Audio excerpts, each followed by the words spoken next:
Welcome to Choice Classic Radio, where we bring to you the greatest old-time radio shows. Like us on Facebook, subscribe to us on YouTube, and thank you for donating at choiceclassicradio.com.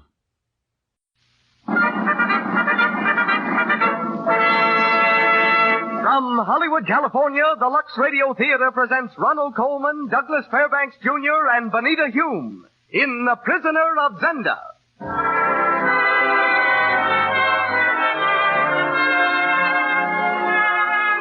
Lux presents Hollywood.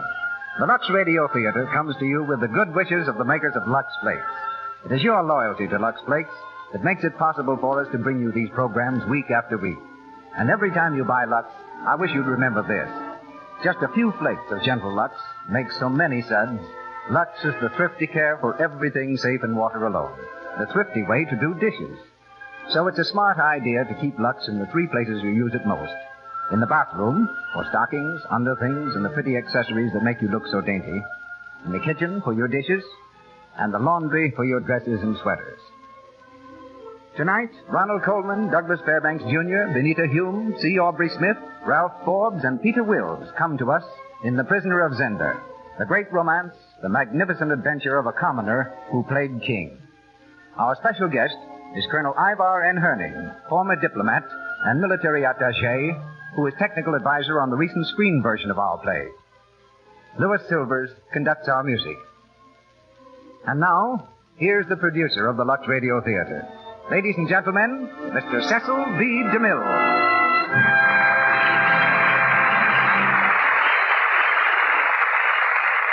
Greetings from Hollywood, ladies and gentlemen. Greetings from this city of the fast fade-out, where actors know that their years of stardom are limited to usually not over 5. Where more than 10 years of top billing is generally the stuff that cinematic dreams are made of.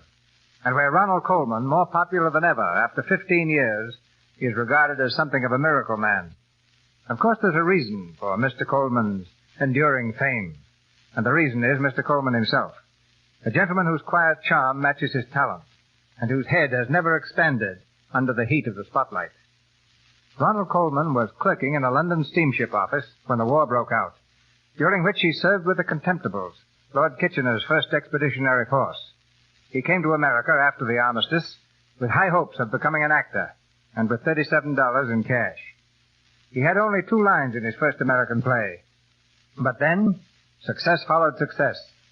One of his greatest he repeats tonight, Rudolph Rassendyll in Anthony Hope's celebrated romance, The Prisoner of Zenda. We're also joined by 2 other stalwarts from this film made by Selznick International Pictures, Douglas Fairbanks Jr. and C. Aubrey Smith.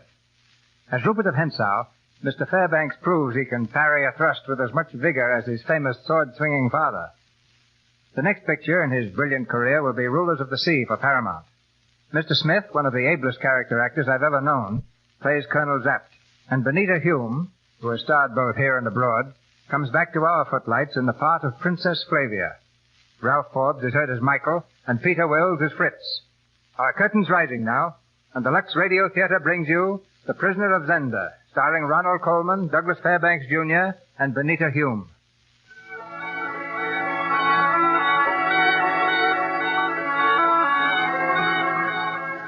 A lonely mountain stream, somewhere in the woods of Middle Europe. To an aged oak near the edge of the stream is nailed a tattered placard which reads, Province of Zenda, Fishing Preserve. Trespassing forbidden by order of His Majesty the King. Just below the sign, stretched out full length on the grassy bank, is a young Englishman. His head is pillowed on a fishing creel, and his rod lies unheeded by his side. He's deep in sleep, when 2 men in hunting costume come from the woods and stand over him. They gaze at him for a moment, and then turn to each other in astonishment. It's unbelievable. Look at him. There is a resemblance, isn't there? Resemblance. Look at the nose, the chin. Shave him and he'd be the king. He isn't the king, is he? I mean, I didn't have that much to drink last night. Don't be a fool. The king's hunting over the ridge. Wake the man up. Say, he's there. You. Wake up. Oh, your pardon, gentlemen. Good morning. Ask your name, please. Well, since you've taken the first step in the acquaintance, gentlemen, suppose you give me a lead in the matter of names. This is Colonel Zapt, and I'm Fritz von Taulenheim. We are both in the service of His Majesty the King. How do you do? I am Rudolph Rassendyll, traveling from England. Not so long ago in the service of Her Majesty the Queen. Rassendyll? Rassendyll, by heaven, I knew there was some reason for it. Fritz! Zap! Where are you? Here, Your Majesty. Where? Yes, sir. Confound you, I thought I'd lost you. Why didn't you... Oh, who's this? He's by way of being a relative of yours, sir. A relative? It is something for which you cannot entirely blame me, Your Majesty. Oh, then who's to blame? If I may hazard a guess, Your Majesty, I would say that the blame might lie equally between your great-great-great-grandfather Rudolph and my great-great-great-grandmother Amelia. What? Right by heaven, the man's a Rassendyll from England, sire. Ha ha! That accounts for the king's countenance. If I was unduly surprised, it's too early in the day for a man to see double, eh, Fritz? Well, where are you staying, cousin? What are your plans? I'm at the inn, sire, and I have no plans other than to fish. You must come to my coronation tomorrow. I'd give 1,000 crowns for the sight of Brother Michael's face when he sees the pair of us. But of course you don't know my dear Brother Michael. I'm afraid, sire, I haven't that honor. We must arrange that he enjoy that honor, eh, Fritz? By the way, Rassendyll, what name did they give you? The same as Your Majesty's. Ha ha ha! There shows they weren't ashamed of us, Rudolph. Thank you, sire. You must leave your quarters at once and come to my hunting lodge. Tonight we'll dine you right royally. I'll see to that, sire. It's a night for celebration. Come on.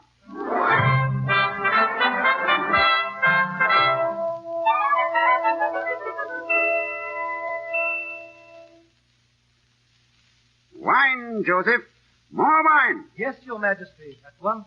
And now, Cousin Rudolph, I propose another toast. Here. A toast. To our ancestor, that scandalous rogue, Rudolph II. Here. Let's see. Who'll be next? Your brother Michael, perhaps? Michael, why waste good wine? I'll tell you a secret about my brother Michael. He doesn't love me. No. Michael thinks the world's all wrong. He thinks he ought to be me and I ought to be he. Let's forget about Michael. Let's think a toast to Cousin Flavia, soon to be my bride and queen. Here. It's a shame you can't meet the princess. At least I'm told it's a shame. I haven't seen her for years. She and I didn't get on very well then. Well, perhaps we shall now. I should certainly hope so, sire, if you're going to marry her. They say she's too good for me. She probably is. You know what they say about me, don't you? I drink too much. I imagine that you're well able to take care of yourself on that score, Your Majesty. You're right, cousin. I can take care of myself. Devil, take it, why is there no more wine? Joseph!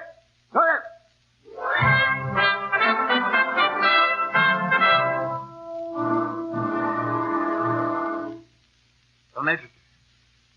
Your Majesty, please. Perhaps we rubbed his hands. Your Majesty. Your Majesty. It's no use, Fritz. Hello. Yeah, that was quite an evening, wasn't it? Oh. What's the matter with the king? Joseph found him on the floor this morning. On the floor? Is he still asleep? Very much so. You didn't drink any of this last bottle, did you? Oh, not that I know of. I think you'd know if you had. Why? Was it drugged? It was. But how? Why? Who did it? Who else but Michael? Who else? Michael? His brother? Half-brother. Michael's mother wasn't exactly acceptable in court circles. But the coronation. There isn't going to be a coronation. But this is fantastic. Impossible. What's in Michael's mind? In Michael's mind? Only the throne and the Princess Flavia. And has he a chance? He has now. Michael is waiting in Strelsau now with Rupert of Hentzau. Half the army already on his side, and half the people, too. And the coronation can't be postponed, huh? If he's not crowned today, he'll never be crowned. He must be there for the ceremony. Yes, that's all that would be necessary. The ceremony. Well, what's the matter? What are you staring at? Englishman, I'm much older than you. As a man grows old, he begins to believe in fate. Fate sent you here. Fate sends you now to Strelsau to be crowned king. What? Sounds mad, doesn't it? But without your beard, I'd wager you could deceive your own brother. You must be out of your mind. It's a risk against a certainty. My dear Colonel, I came here on a fishing trip. I like to fish. I am a simple Englishman. I couldn't begin to act like a king even if I tried. Oh, no. No, I'm afraid not, gentlemen. And Black Michael sits tonight on the throne and the king lies in prison. Oh, his grave. His grave? Yes. I see. Well, I can't. After all, it would only be for today, wouldn't it? Tonight, you shall be safely across the border. King for a day. And what would it mean if I failed? Your life. And mine. And Fritz's here. And all I'd have to do is shave.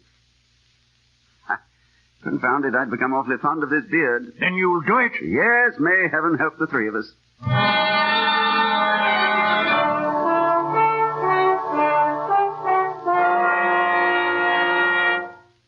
I, Frederick Arthur Michael, Duke of Strelsau, hereby assume the regency of the kingdom and order and proclaim a state of martial law. Very good, Detchard. And now you sign, Your Highness. Now, the last detail. Remember, this proclamation is to be released 20 minutes after Hensau brings you word that the coronation ceremonies have been cancelled. Yes, Highness. We understand, Your Highness. By that time, our agents should have the civilian disorders well underway. And now, Highness, may I offer congratulations? And mine, Highness. A shade premature, perhaps, but, thank you, gentlemen. Michael? Oh, come in, my dear. Good morning, gentlemen. Good morning. And now, gentlemen, you may go to your respective posts. The hour grows near. We go to serve our country and our future sovereign. Michael, what did he mean, our future sovereign? Is there more to this mad plan of yours? Well, as regent, the sovereign power will be mine. That's all he meant, Antoinette. Oh, Michael, my darling. I know this has been your dream. I've tried to believe in it. Above all else, I want you to have everything. Everything that is but power. Is that what you're trying to say? But what will it bring but the end of all our happiness? We shall be together, Antoinette. But where we belong, not outcasts. We could have each other. Isn't that enough? Darling, you must understand. Love is not enough. For any man. Oh, Michael. Have I failed you then so badly? I gave up my friends, my family. I know, and I love you for it. I have no regrets. You've given me happiness such as few women know. I'd rather die than lose you. Good morning. I'm sorry to interrupt, Your Majesty. There may come a time, Hensau, when your services will no longer excuse your impertinence. I was only training my tongue for the time when to call you Highness would be impertinent. Your Highness. Your witticisms do not amuse us, Hensau. Why aren't you in your place at the cathedral? Was there such a need, Your Highness, to hurry to the coronation of a king who won't be there to be crowned? Do we want to make it obvious that we knew he wasn't coming? We must be there. Oh, before I go, just one trifling matter. Detchard tells me that you promised him promotion. Now, of course, rank and medals mean nothing to me. Can't raise money on them, Highness. Well, it will take the revenues of half the kingdom to settle your debts, Hensau. We'll discuss your finances after our success. Take your place in the cathedral. At once, Your Highness. Your dress looks lovely. Thank you. I called at your hotel this morning, but they told me you were out. Curiously enough, you were out, too. I'm glad you weren't lying to me. I don't like to have women lie to me. They don't usually do it, as a matter of fact. Usually I lie to them. You listening? I thought I heard His Highness order you to the cathedral. Ah, and now you two are trying to put me in my place. I like women who are arrogant. At first. It's always amusing to find that their arrogance is only a defense. But you don't need a defense with me. I'm on your side. I think Michael's treating you wretchedly. And what's he getting at in this marriage of state? An insipid, flaxen-haired doll. Are you referring by any chance to the Princess Flavia? Who else? What possible reason could there be for such a marriage? Well, how else can he get the crown? But he doesn't want the crown. He wants only to be regent. Oh, no. Really, mademoiselle. I should have thought you knew your Michael better. You're mad. I don't believe it. Oh, it's shameful of him to keep you in the dark like this. You want to hold him? Make him jealous. But you'll have to fall back on me for that. I'm the only man in the country who isn't afraid of Michael. Get out. Huh? Get out, please. Oh, of course. Your Highness. It's impossible. Your Highness. Recall the proclamation. Go at once to the cathedral. Cancel all plans for the public demonstration in my favor. Go on, hurry. Yes, Your Highness. Anything wrong, Your Highness? Wrong? Oh, no, of course not, Hensau. Nothing at all, except that the king has just arrived in Strensau for the coronation.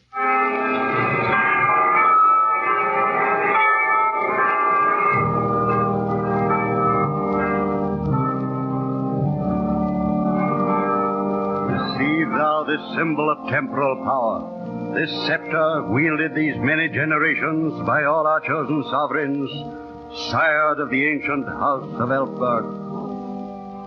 Zapt. What do I do? Take the scepter. Now, kneel down. Right. Receive thou now the crown of the kingdom, and understand what a glory of sanctity and honor and bravery it signifies. I, Rudolph, with justice and mercy to deal sovereignty, to guard with vigilance and honor the welfare of my peoples, from all enemies to defend them, and from the throne of my ancestors to bear faithful rule. All this do I swear.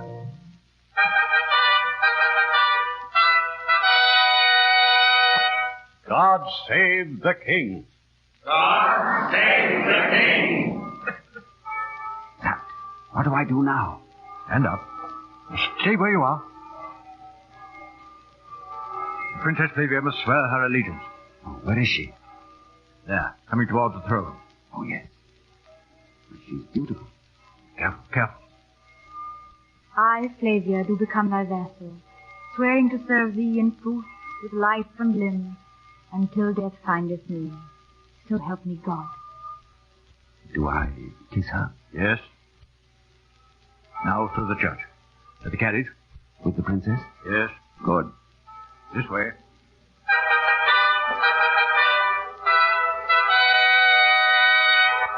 God save the king.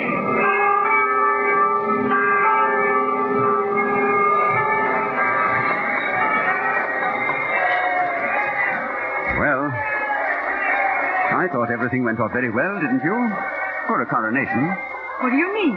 Well, I mean, of course, the coronation should go well if the king puts in an appearance properly dressed, knowing his lines. And sober. Yes, well, that's a nasty one.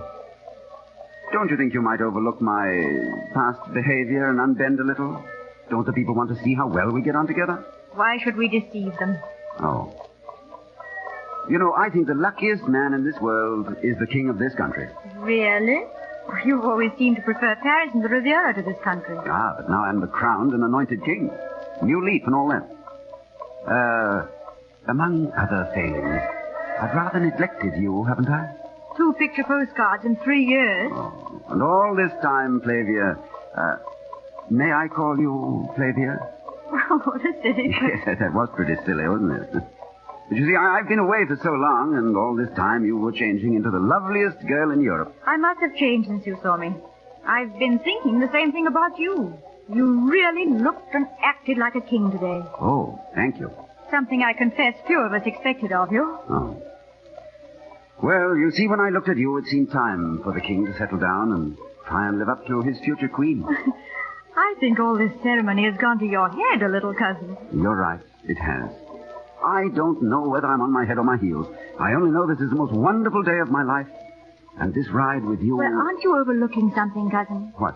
Well, you'd better salute the crowd. Oh, yes, of course. I'd forgotten I was king.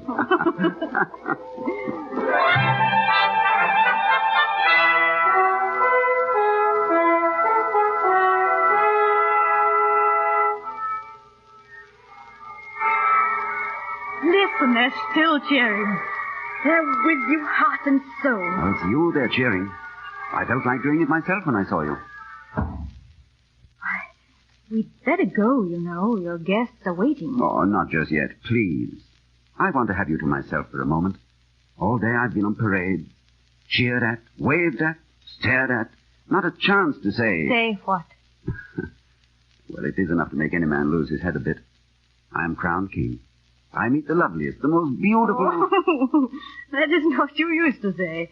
You used to call me that tow-headed little scarecrow. Terrible. I hope you slapped me. Yes, I did. And once I kicked you quite hard. Good. I deserved it. But I've reformed. Almost beyond recognition. You seem an entirely different person. I can't understand. No, don't try. Just stand there. and let me look at you. Flavia, Who's there? Oh, you. Well, Fritz? His Highness Duke Michael is waiting to pay his respects, sire. Let him wait. What? Furthermore, Fritz, your intrusion is decidedly uncalled for. Oh, but sire... Yeah, that's enough. Now, you may go. I may go, yes. Yes, sire. Oh, Rudolph, is it wise of you to make Michael angry? I'm the one who was interrupted. Why should he be angry? Besides, I'm the king. Well, he's probably furious. Bad-tempered fellow. Why worry about him? Oh, it's you I'm worried about. In that case, I can afford to be generous. I'll see him tomorrow. Rudolph, if you won't think of yourself, think of me. All my life, I've known what my future had to be, and I was resigned to it.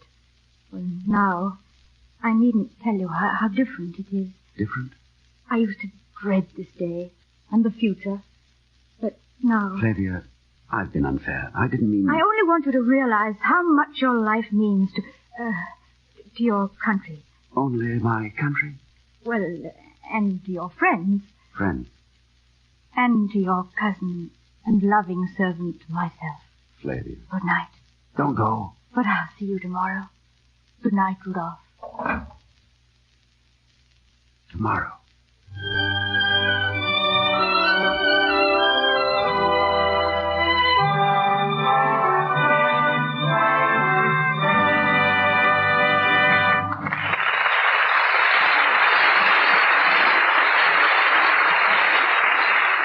Just heard the first act of The Prisoner of Zenda, starring Ronald Colman, Douglas Fairbanks Jr., and Benita Hume. During our brief intermission, we bring you another episode in the life of the Browning family. As the scene opens, we find Midge getting ready to go calling with her mother. She's frantically rummaging through her bureau drawers for something. Listen. Let's see. Here's one. No, that's too yellow. This one's too brown. That one's too pink. Oh, dear, what am I going to do? Why, Midge, aren't you ready yet? Oh, Mother, I've just popped a run in my stocking, and I can't find another whole one anywhere. Well, can't you match up any of those extra stockings you got? No, they're all different colors. Well, I guess you'll have to mend that run in the stocking you have on. Oh, Mother, I can't. It'll show. I'm sorry, dear, but it's the only thing you can do now. Oh, gosh, these nasty old runs, I get so sick of them. Well, maybe this will teach you to lux your stockings. You know you just can't rub your stockings with cake soap and expect them to last the way they ought to. I know. I should have used Lux Flake. If you would only remember to, dear. Lux will cut down on your runs and save you a lot of embarrassing moments. Stocking runs are embarrassing, not to mention expensive. And really, it's easy to cut down on them if you'll stick to Lux Flakes. Lux saves elasticity, so your stockings can give under strain instead of breaking into runs so often. Don't rub stockings with cake soap. And don't use soaps with harmful alkali. These weaken elasticity and encourage runs. Stick to gentle Lux Flakes and Lux your stockings every night. You'll find they wear longer and fit better that way. Mr. DeMille. Act 2 of The Prisoner of Zenda, starring Ronald Colman as Rudolph, Douglas Fairbanks Jr. as Rupert, and Benita Hume as Flavia, with C. Aubrey Smith playing Zapp, Ralph Forbes as Michael, and Peter Wills as Fritz.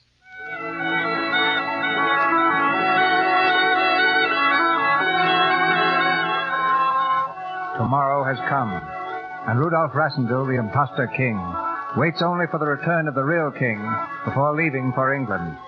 But something has gone wrong. Colonel Zapp, who went to Zenda to bring back the king, found the lodge deserted, Joseph murdered, and the king gone.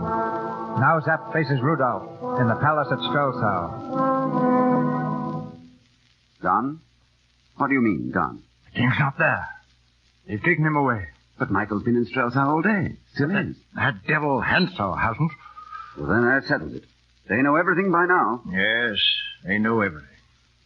But they can't speak. They can't announce us without announcing themselves. That still won't keep them from murdering the king. With you on the throne, they won't dare. Me on the throne? No, it's too much to ask. Nobody could carry on this masquerade. I've tried to help you all I can, but I'm not a fool. Yes, I suppose you're right. It's just that, you see, Rudolph is my king. I have a feeling about my king, about the crown. I feel about it the way another man would feel about his children, or the woman he loved. He'd hate to leave her to her fate without making a fight. What fate? Whose fate? Can you ask that when the king is kidnapped? Perhaps murdered? Oh, you know whom I mean. Oh, Princess Flavia. With the king dead, Michael as regent will declare her the queen, and after that, of course, he'll marry her. She'd never do that. She couldn't. Flavia's a princess of the royal house. She'd have no choice. You can't let that happen to her. Can you? No. Then you must hold the throne, Rudolph, until we find the king.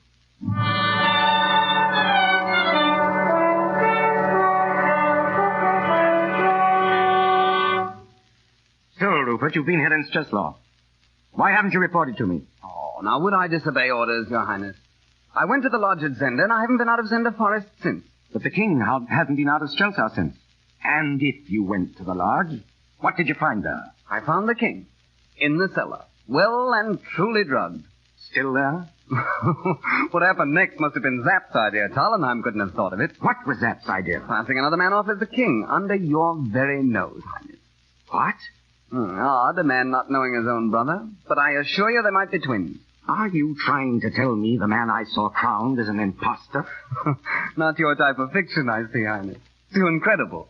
But things like that do happen. You know, I once knew twin sisters that were... Oh, well, that's another story. I'm beginning to understand. He hasn't been behaving at all like my brother. Oh, naturally not, since he isn't. But if this is true, why hasn't the king been heard from? Where is he? He's in a woodcutter's cabin. You've abducted him. Well, it's an old medieval custom, abducting kings. Rupert, only you could carry out such a coup. What have you done with him? Well, first, Highness, there's one thing we haven't discussed. Now, why do people abduct kings? Just for fun, Highness? Isn't there usually the little matter of the king's ransom? You can be the first man in this kingdom, after the king. Oh, thanks. But how about a little something now on account? Or 10,000. Oh, that's a poor price for a king. And a crown. 20. That's final. Well, it's too cheap. I do find him a bit of a nuisance, always whining about being chained up. Did you hurt him? Only slightly, but the cabin is very damp, Highness. I was afraid he might develop pneumonia. And let the Englishman reign all his life? You realize, don't you, we couldn't expose him. That hadn't occurred to me. But if the Englishman dies first and is buried in the cathedral as the king... Yes. Yes, I think that's the solution, Hansel. Oh, sire, there are moments in your presence when I feel myself an amateur.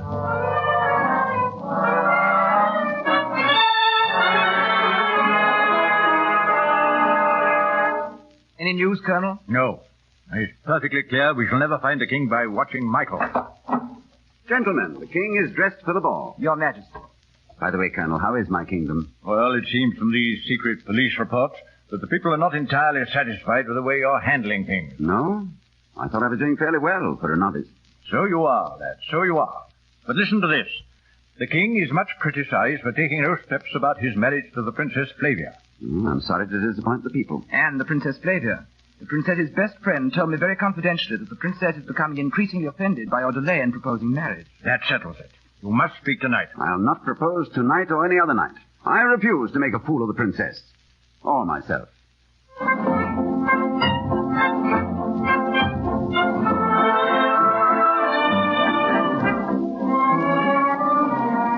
Flavia, you promised to go out on the terrace with me. Is that a command, sir? It's a command. Please.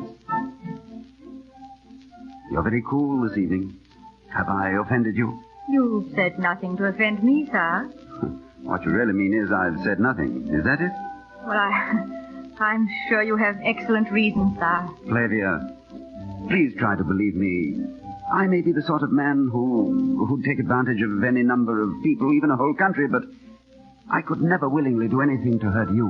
I don't understand. Then try to believe this without understanding. I love you. Oh, is it true? Or is it only because you must? I love you more than life, or truth, or honor. Oh, Rudolph, I've so wanted you to say that. Tell me, how is it that I love you now when I never even liked you before? Never before? You seem so different. Perhaps I am different. Yes.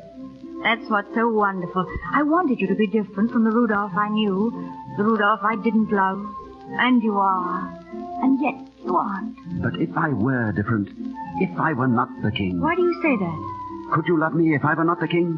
Rudolph, does a woman who marries without love look on a man as I look on you?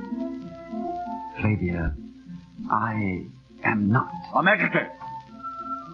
1,000 pardons, sire. His Eminence the Cardinal is waiting to take his leave. Of course. Something wrong, Colonel Jack? Nothing, Your Highness. So is my unpleasant task to be the reminder of duty.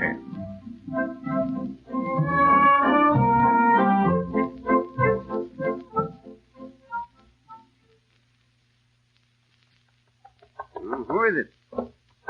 Rudolph, I must see you. Oh, Fritz. Come in. Look at this. This letter, it's for you. Can't you wait till morning? But look at the name on the envelope. See. Deliver instantly, Rudolph Rasendil, Esquire. Rasendil? Can't be a tailor's bill from home. What does it say? If Mr. Rasendil desires to know the whereabouts of the king, let him come tonight at 2 o'clock to the summer house behind the wall on the Boulevard Elfberg. He must be alone. He must take you for a fool. A trick of Michael's, obviously. If you hesitate, consult Captain von Talenheim. Ask him what woman to do most to prevent Michael from marrying the Princess Flavia, and therefore most to prevent his coming king. And ask if her name begins with A. A. Antoinette de Maubach, Frenchwoman, mad in love with Michael, of course. How far is the Boulevard Elfberg? Are you going? I am. At 2 o'clock tonight.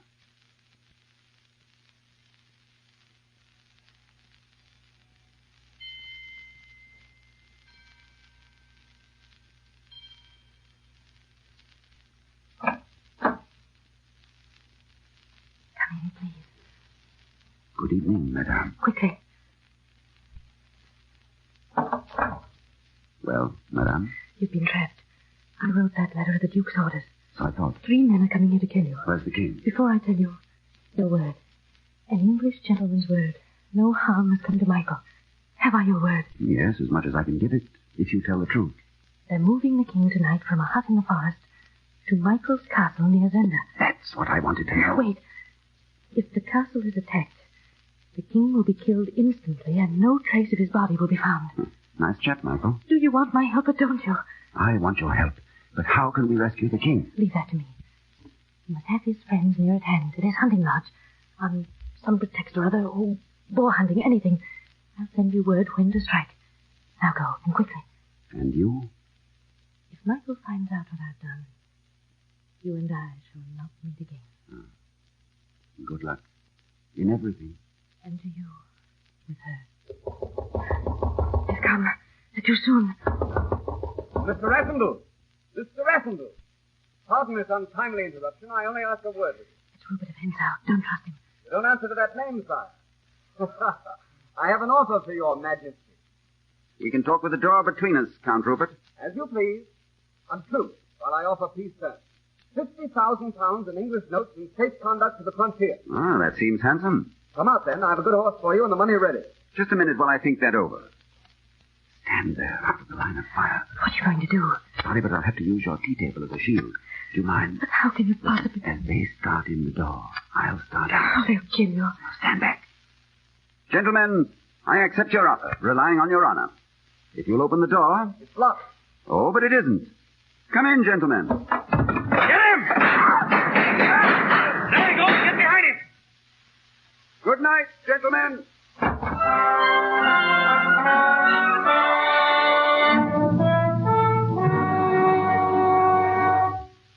I don't understand you, Rudolph.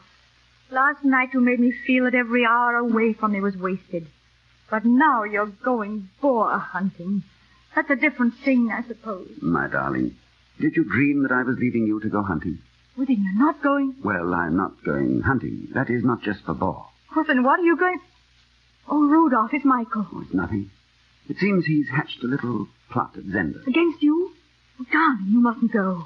Shall I tell them I can't go because we have an engagement to go riding? But I don't understand. And I can't explain just yet. But believe me when I say there are reasons why I must go. I'm sorry. You see, I've never been in love before. That's better. You write to me. I'll send you my heart every day. And you won't let Michael hurt you? No, sweetheart. Or keep you from me? No, sweetheart. Nor anyone else? No. Sweetheart. I must go, darling. You stay here. Your back turned. Don't look at me. If I see your eyes, I might forget to be a king. You'll come back soon. Shan't a man come back to the loveliest lady in all the wide world? 1,000 Michaels couldn't keep me from you. But if I shouldn't... No, don't turn. You will never forget me. Never. And you will be a brave queen and do your part. My life would be empty. My heart dead. But you would do your part. Goodbye, Flavia. Rudolph!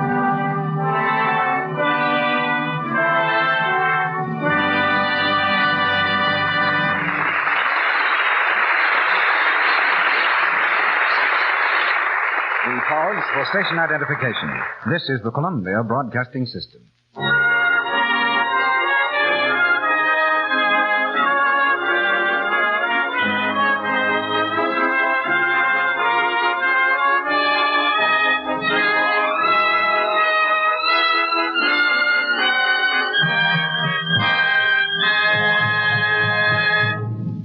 The curtain falls on Act Two of The Prisoner of Zenda, starring Ronald Colman, Douglas Fairbanks Jr., and Benita Hume. During this short intermission, we'll hear from our guest. But first, here's a thought for the ladies. When it comes to washing dishes, there are 2 ways to keep your hands nice looking.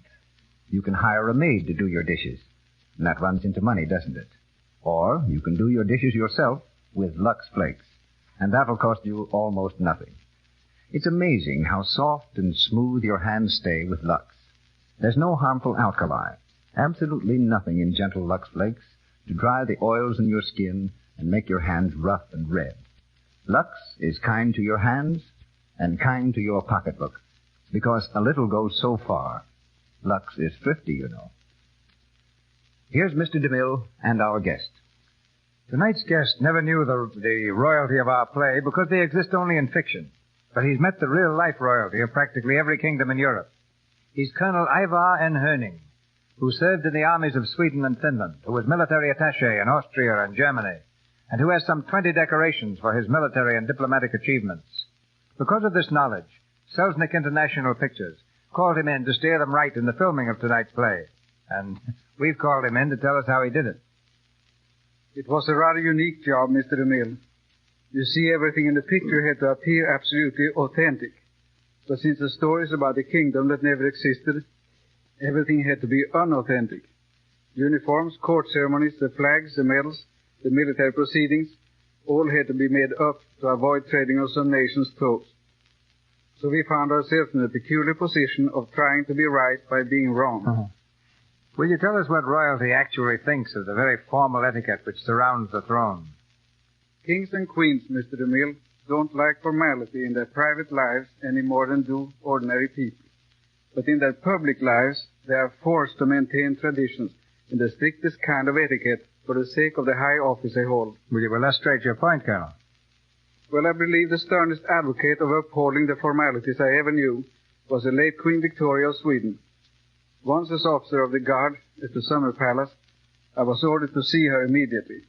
I reported, wearing full dress uniform and heavy sabre.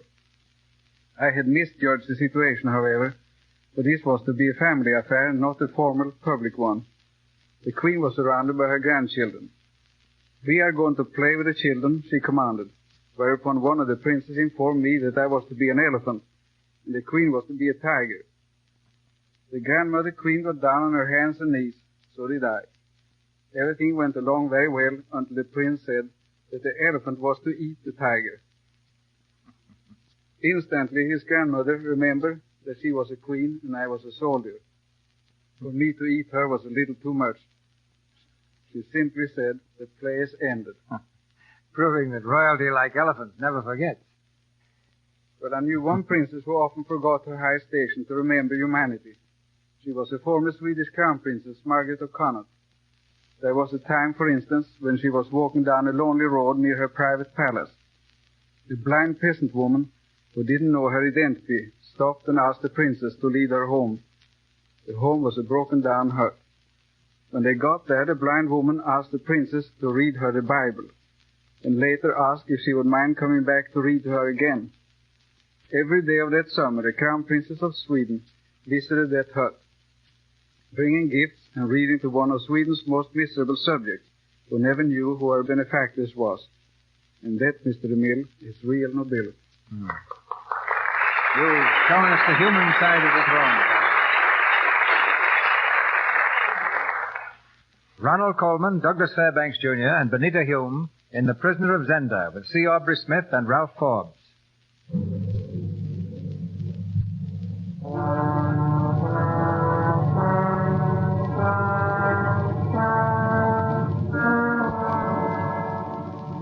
Armed with the knowledge that the king is held prisoner in Michael's castle, Rudolph and the king's loyal followers have gone to the hunting lodge nearby to wait their chance to save him.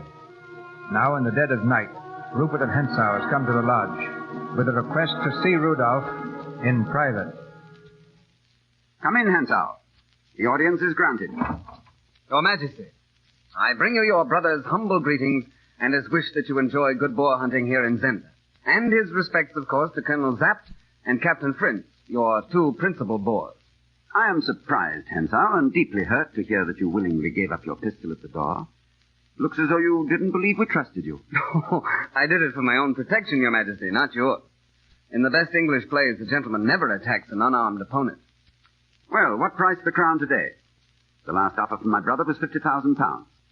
Do I perhaps hear 52,000? Well, the Duke offers you more than I would. I simply said, why not hang the play actor and save the money? Indeed. And Michael? He doubles the offer. £100,000. I told Michael you'd refuse. But the fact is, between ourselves, Michael does not understand a gentleman. No, but we do, don't we? Oh, Rasmussen, you're a man after my own heart. Frankly, you and I are the only two people worthwhile saving in this whole affair, now aren't we? Now, here is my plan for us. Disregarding Michael? Oh, Michael's such a bore. Now, listen.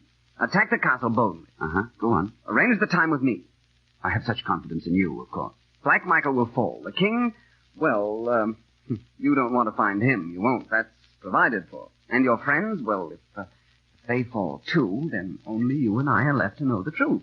Understand? I, Rupert Hensau, and you, king of the realm. I see. But aren't you being a little unfair to Michael? Oh, perhaps a little, but I can't put up with his jealousy. Jealousy? Mm-hmm. You've seen it.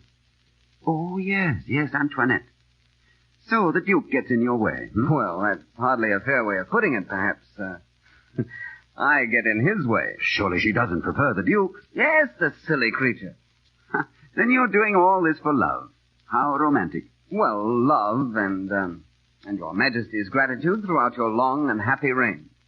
And then, of course, you might make over to me Michael's castle and estates. Shall we shake hands on it?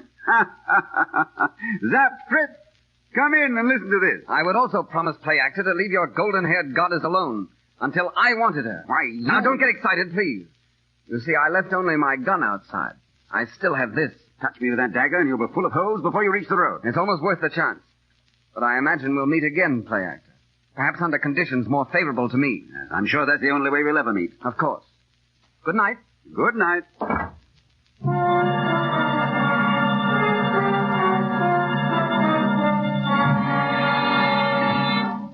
I wish we'd get some word. This waiting is intolerable. Why don't we attempt the rescue and be done with it? Either Michael or ourselves. It would be a pleasure, Fritz. But what would it gain us?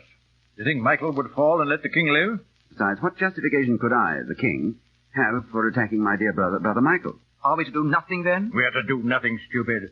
And don't be in such haste to end your life, young man. If you will forgive me, sir, your impatience seems on occasion to equal my own. Oh, it's different with me. I've spent my life, and it's been a long one, in the service of the throne. I can do no more than die in its service. Now, or a few years later, what difference will it make? It makes a great difference, Colonel. You've never seen England in the spring.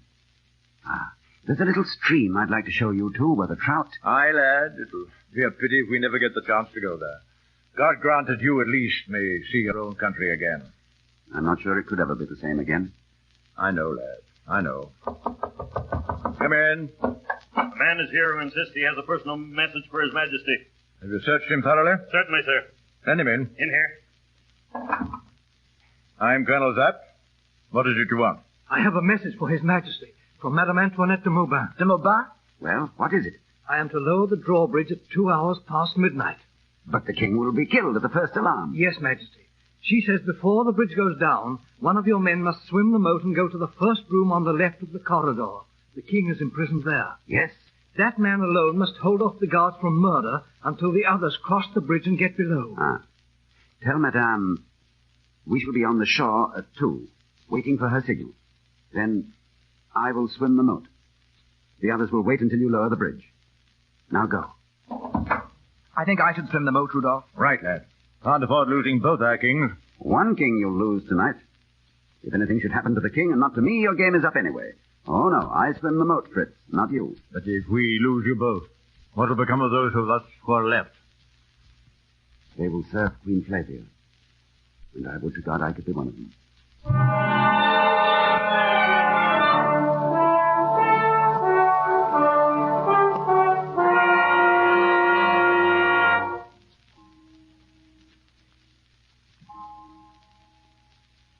Upstein! Here, Henso. This castle's gloomy as a vault. Where are you? Here. The relief guard was 10 minutes early tonight, Henso. Why? The Duke's as nervous as a kitten. Must be expecting old Zapp to bob up out of the moat in a diving helmet. Well, getting late. I'll have a last look at the doors and the drawbridge before I turn in. Good night. Good night, Henso.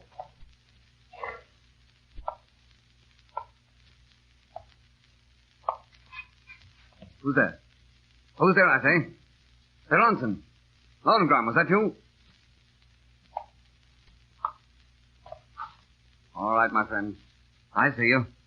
Come out of that shadow. I've got you covered. Come out. Good evening. Well. If it isn't the play actor.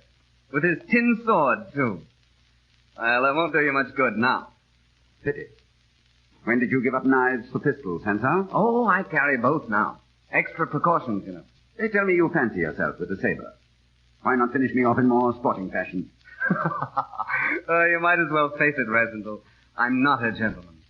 And what a tragedy for both of us that you are one.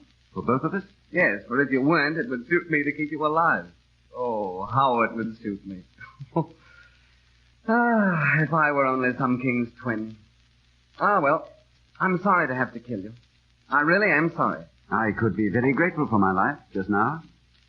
And you once mentioned something about Michael's castle and estate. You think you can buy your life with a few old stones and 2 provinces of mulberry trees? Half of my kingdom. For a cigarette. Of course. You might as well. There are matches on the table. Thanks. Ah! Don't try and pick up that gun, Hensau. Your sword will have to do this time. Touché, Rassendyll. I can't get used to fighting with furniture. Where did you learn it? Oh, it all goes with the old school tie. Well, if I must fight like a gentleman... Don't let's be gentlemen. Well, then, now for your last fencing lesson. On guard. Well counted. But your garden court is too high. By the way, what did you expect to gain by this visit? The king's life, if possible. Oh, not really.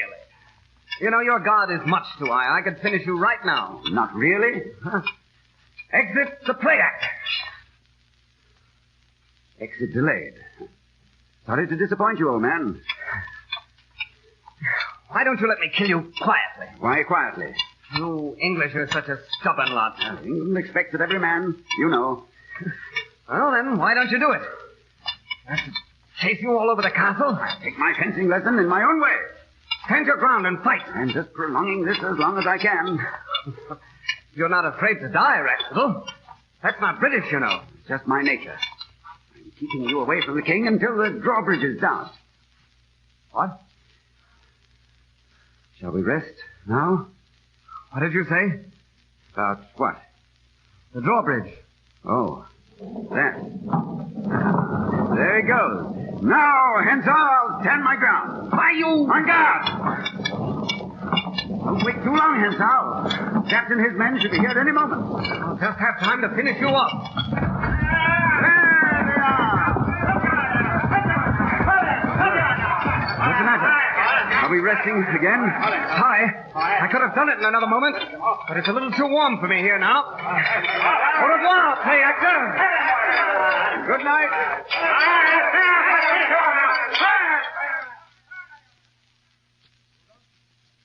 You all right? You're wounded. Oh, it's nothing. The king? He's safe. We've got him. And Black Michael, too. Good. I'm just a little tired. You don't mind if I just sleep. Do you? Rudolph. Quick! He's fainted.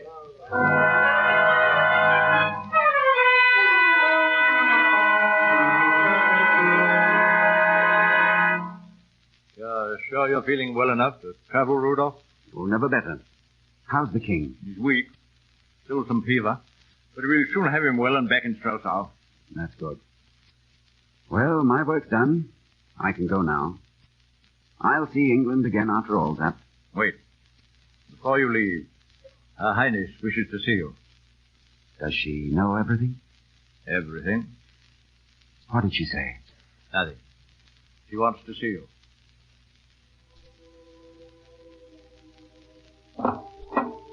Rudolph. They've told you, Flavia? Yes. Oh, you're hurt. They didn't tell me that. My only hurt's the thought of the pain I must have caused you. Flavia, from the first moment I saw you in the cathedral, I've loved you with all my heart and soul. But, forgive me. It would have made no difference if I'd known. It was always you. Never the king. I meant to tell you. I tried to on the night of the ball. I know. What are we to do now, Rudolph? Oh, I'm going away tonight. Oh, no, you can't. I must, before people have seen me. Flavia, come with me. Oh, if I only could. If only... Why not? I love you. And I love you. Oh, Rudolph, help me. Is love the only thing? If love were all, you would have left the king to die. Honor binds a woman too, Rudolph. And my honor lies in keeping faith with my country and my house. I don't know why God has let me love you, but I know I must stay. God shows his purposes to such as you. Goodbye, my beloved. Your heart will always be in my heart, and the touch of your lips on mine. Your heart will always be in my heart, and the touch of your lips on mine. Goodbye, Flavia.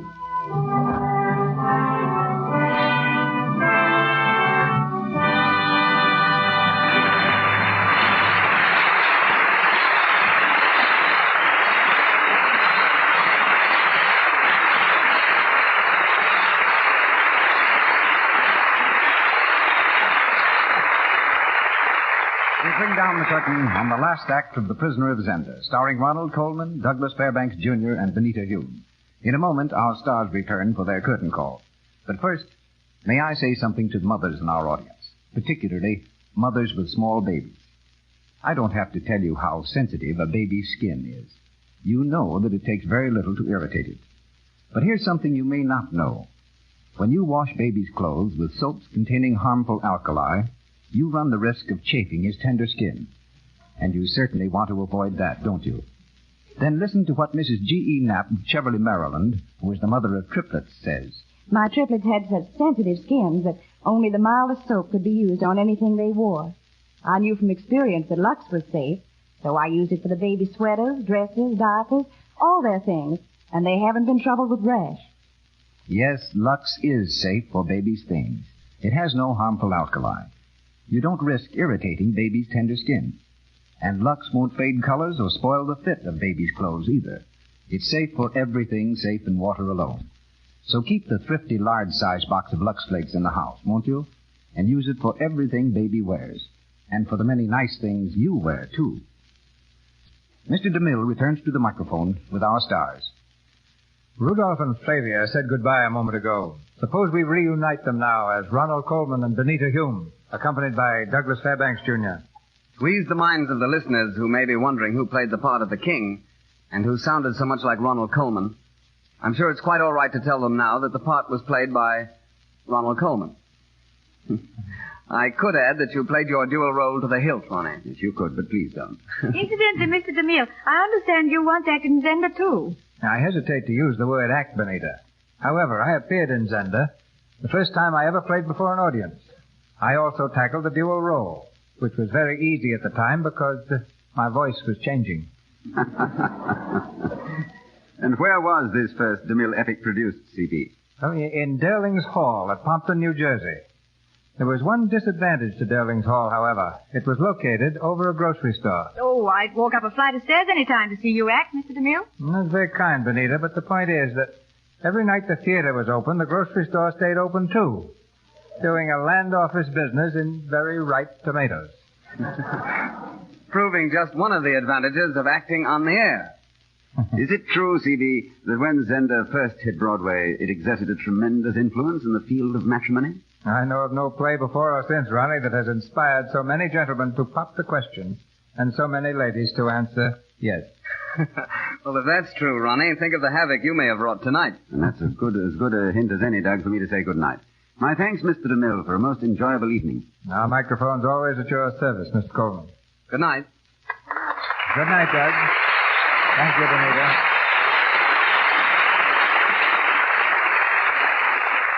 Our stars and play for next Monday night are announced presently by Mr. DeMille. The cast of The Prisoner of Zenda included Ian McLaren as the Cardinal, Paula Winslow as Antoinette, Eric Snowden as Joseph, Lou Merrill as Detchard, and Frank Nelson as Kraftstein. Ronald Coleman's next picture is Paramount's The Light That Failed. Douglas Fairbanks Jr. and C. Aubrey Smith are seen shortly in The Sun Never Sets, made by Universal Studio, through whose courtesy Mr. Smith appeared tonight. He is also in the new RKO film, Five Came Back. Louis Silvers directed music at 20th Century Fox Studio for Young Mr. Lincoln. Be sure to listen to the new Lux daytime radio program, The Life and Love of Dr. Susan. The makers of Lux Flakes bring you this enthralling story about the love and problems of a young, attractive woman doctor every afternoon, Monday through Friday. Look in your newspapers for the time and station. The Life and Love of Dr. Susan comes to you in addition to the Lux Radio Theater. Now, Mr. DeMille. Before I tell you about next week's program, may I remind you that beginning this coming Thursday, June 8th, the people of our 48 states are observing Flag Week. A good time for good Americans to show their colors.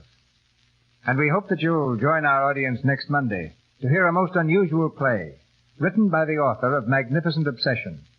It's the story of a woman who attaches herself to a middle-class family, teaching them to overcome disappointments and difficulties through her simple philosophy that victory is always built on defeat. Our play is called White Banners, and in this inspiring drama you'll hear the same two stars who contributed so much to the motion picture, Fay Bainter and Jackie Cooper, and starring with them, Louis Stone.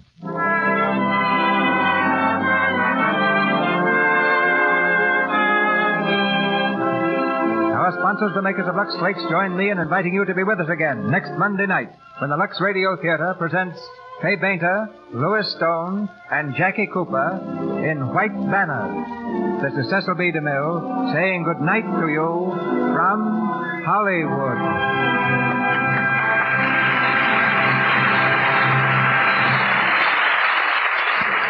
Join us again a week from tonight. Be part of the large audience that gathers from coast to coast to hear Hollywood's most popular stars in your favorite plays of stage and screen. Your announcer has been Melville Ruick. This is the Columbia Broadcasting System.